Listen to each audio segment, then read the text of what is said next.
Hey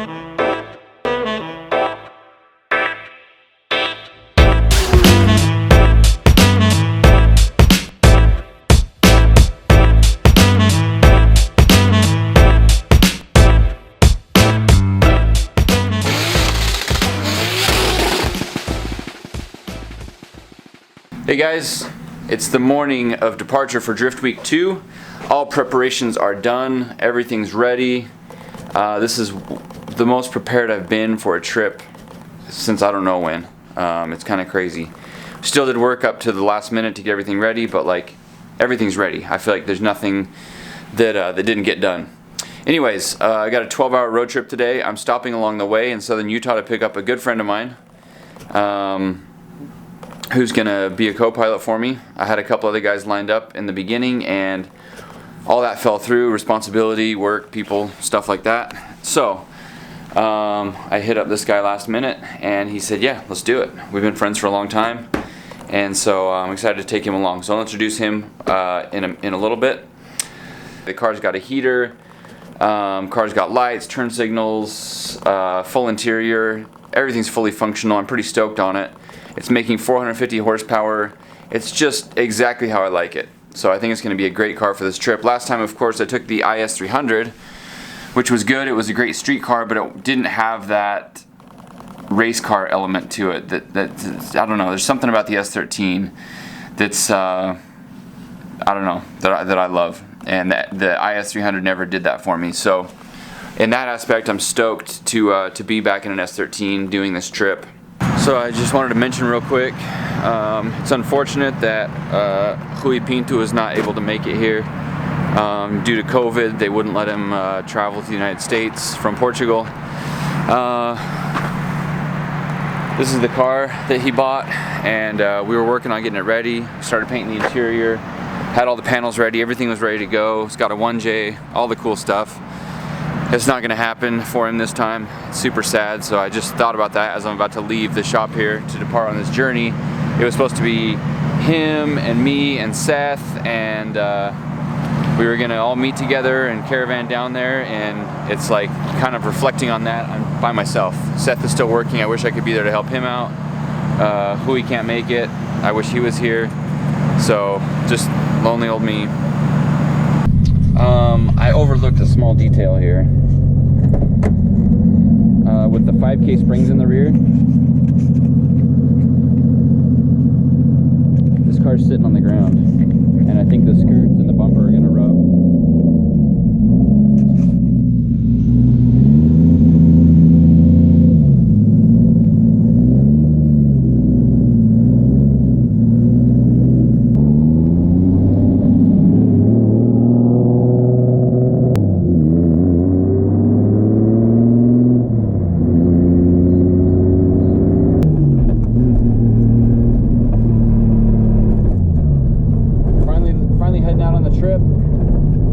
I gotta go get some gas. I've got about a 4-hour drive to get to Cedar City, which is where I'm gonna pick up my co-pilot, Bobby.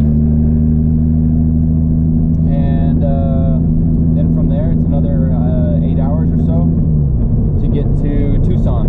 What was I thinking leaving at 7:30 a.m.? There's traffic. I mean, this isn't LA traffic, but this is Utah traffic. This doesn't happen very often. It happens at 8 a.m. and 6 p.m. and I chose one of those two times to leave. Oh, there's a crash. That's what it was. People just can't figure it out. Hey, we're moving again. Look at that. Back in business. So I've got no fifth gear in this CD009.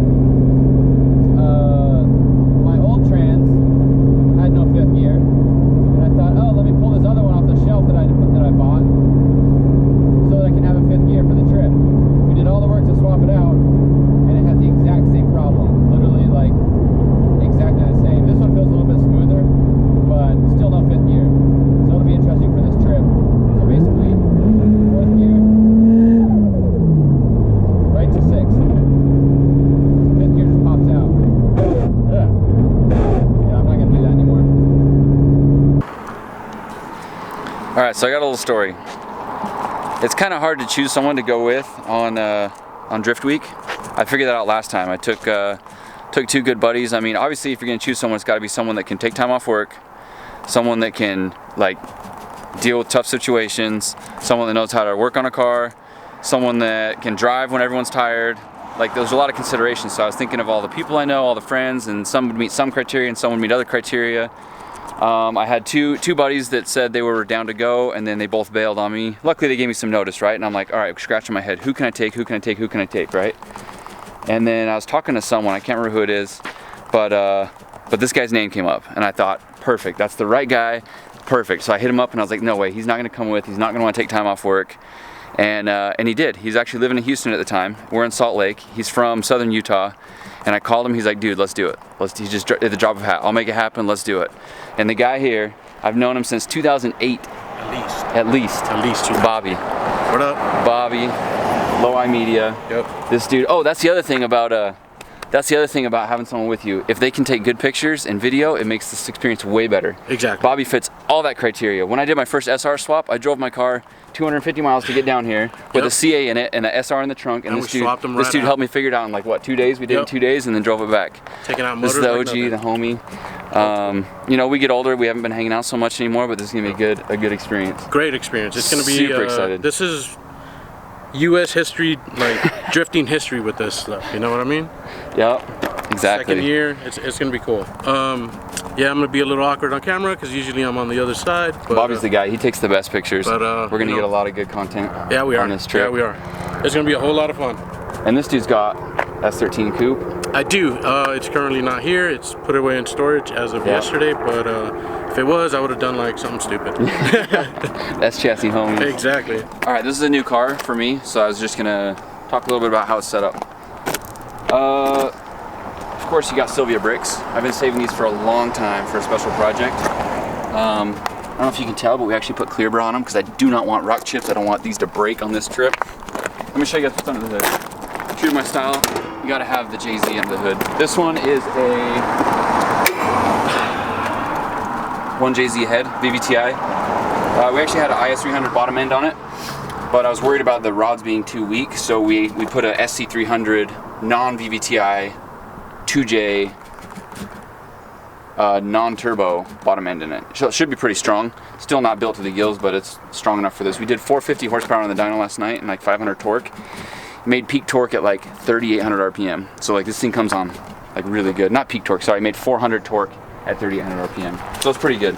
What turbo are you running? This is a Twisted Motion 3076. I had a 35 on it and it blew up, so we threw this one off from my IS300. So ironically, this is the same turbo that went on the last drift week, and it's still going. Still running hard. It hits hard. It's got a really small exhaust housing and it spools like super quick. This car is awesome. What suspension are you running? This one we've got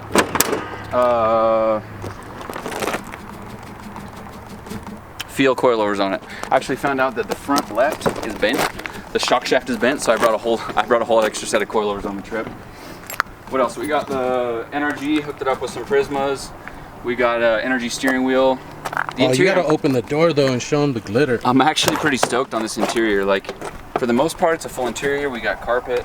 It's got back seats. It's got all the plastic trim and everything. It's pretty sick. And we still got street car. We got speakers and a stereo and all the good stuff. And it is packed to the gills right now. Yup. And then, man, that's about it. It's pretty basic. Oh, it's got a GK Tech front steering angle. It's dialed in pretty well. We got a 350Z diff, 350Z axles, 350Z transmission, 3.3 diff. So it's actually at 80 miles per hour. We're turning 3,200 RPM. No, 2,800 RPM. So like we're actually getting pretty good fuel economy. It's like the perfect car for what we're doing on this trip. I hope somebody was doing the math on that. It's rad. But I'm stoked on this car. I love S chassis. It drives good. I think it's going to be reliable. It's got to make it this whole trip. 5,000 miles from where we're leaving right now till we get back. And it's going to be awesome.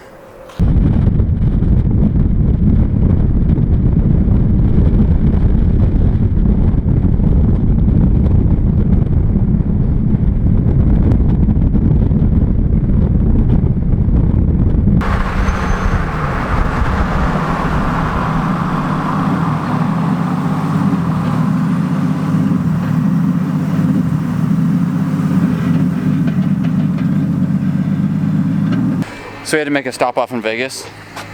This guy's not even from Vegas. What are you doing here? My business is here too. So luckily we're here at the same time.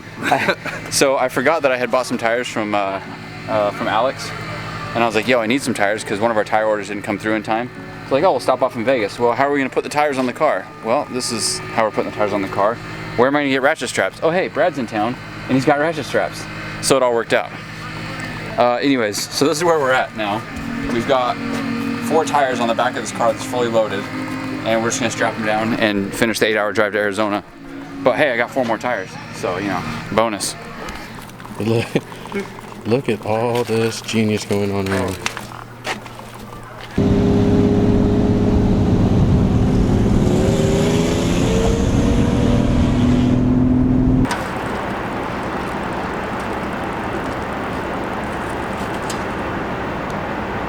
So we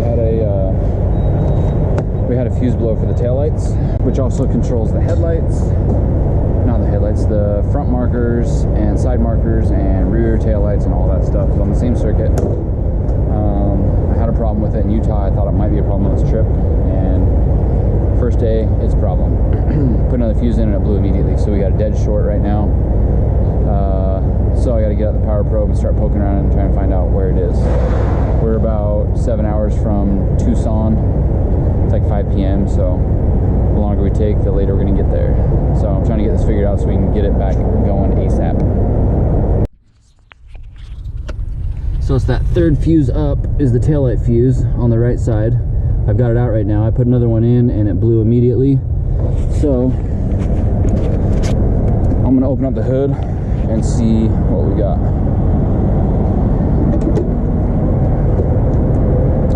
We've got, let's see, all of this stuff is attached to it. There's some stuff back in here that may affect it. We've also got the possibility of some rubbish up inside here. But all of that stuff looks relatively unaffected by any rubbish. So I don't think that's the issue.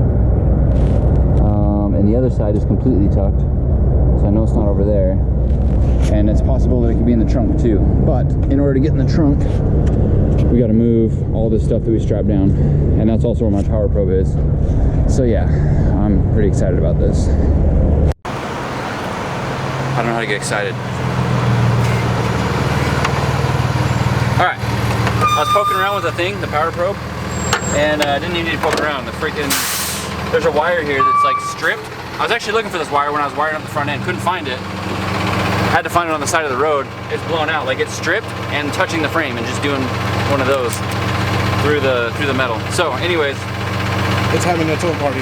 Yeah, it's probably Arky Sparky up here when we're hitting bumps. Actually, we haven't tested to make sure that's it. I'm sure that's it. So I'm just gonna cut it, tape it, and then put a new fuse in it. We should be good to go. Roadside problems. Those are usually the ones you find the quickest because you're motivated. When you're at the shop, you're like, oh no, I'm gonna sit down for a minute. No. When you're on the road, you're like, no, we need to be back on the road. Let's figure this out. When you're at the shop, you're like, all right, I'm gonna go take a break. We're just chilling. Yeah. Somebody go get burgers.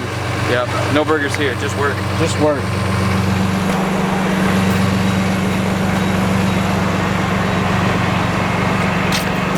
This is all we got. I couldn't find the electrical tape, but Brad Pitts gave us some extra tape.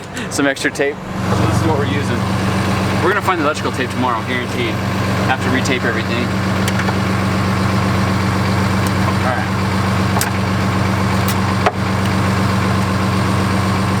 This doesn't represent the quality of work we do at D-Spare. Just don't judge me. This is Roadside Repair. It's just Roadside Repair. This isn't D-Spare Repair. This isn't D-Spare Repair, no. This is Drift Week. Yes. Improvising. Yeah, Drift Week. We need to be there in a couple hours. Repair.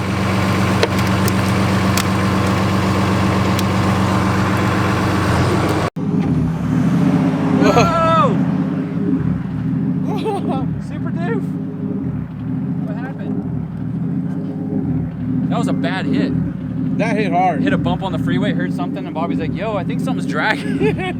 It's like, I'm pretty sure I can hear the bumper in the Yo, if we're being real though, look at that quality, dude. It didn't shred. You got that super doof quality. Oh yeah, it's still in one piece. We dragged it for probably a mile. Yeah, we drug it for at least a mile.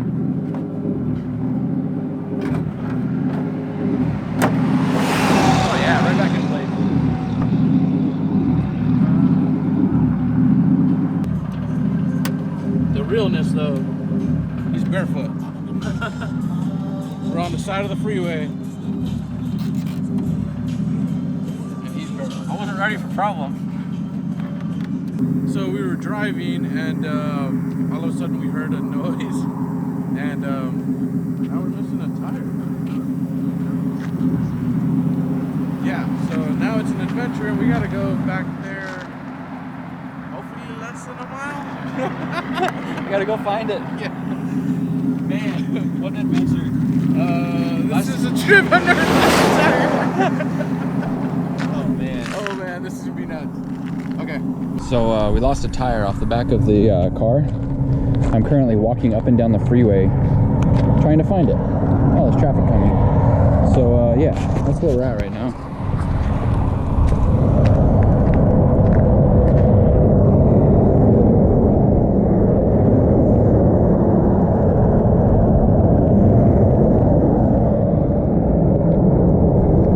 I walked up the other side, now I'm walking back down the middle. I figure if it fell off the car at speed, it probably hit the ground, started rolling, and who knows, it could be in the middle of the desert now, in that field out there. If it was light outside, we'd have a better chance of finding it, but at least I'm gonna give it a decent effort. It's a $50 tire. Hey kids, don't let anyone ever tell you that hard work doesn't pay off and persistence doesn't pay off, because I've walked up and down the freeway and I found the tire. Get off me. Sick. I found it. I think this is where snakes and scorpions live and stuff. Probably not worth it. But look, it's a tire. Definitely worth it. Definitely worth it. I got my tire back. Alright. Let's go ahead and just roll this thing down the freeway.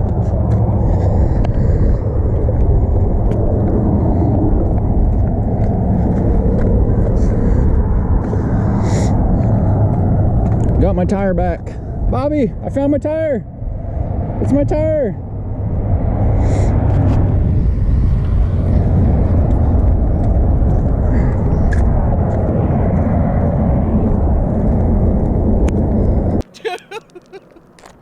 You found it. It was in the middle.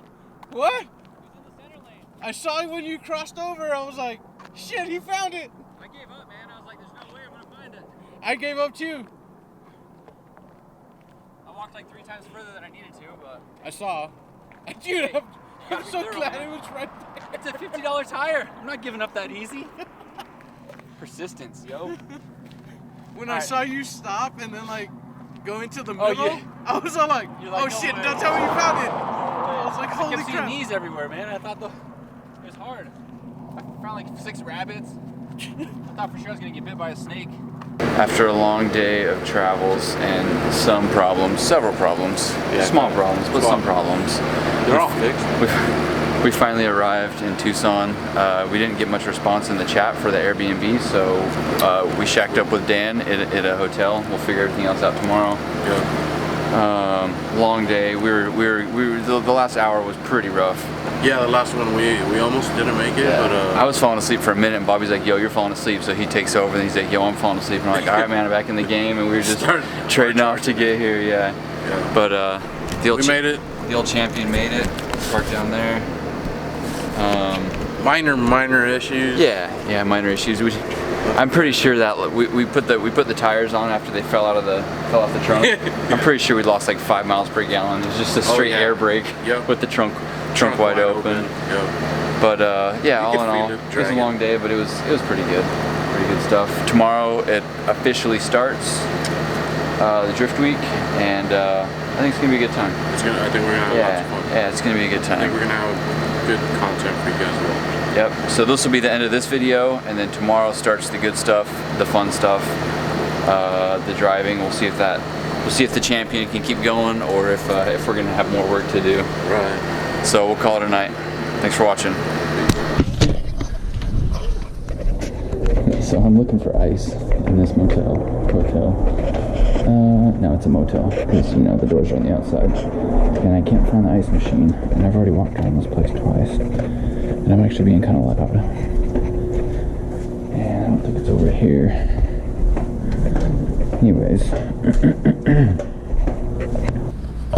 So update, I found the ice machine in the middle of the courtyard, and it turns out when you push the button, it's pretty loud.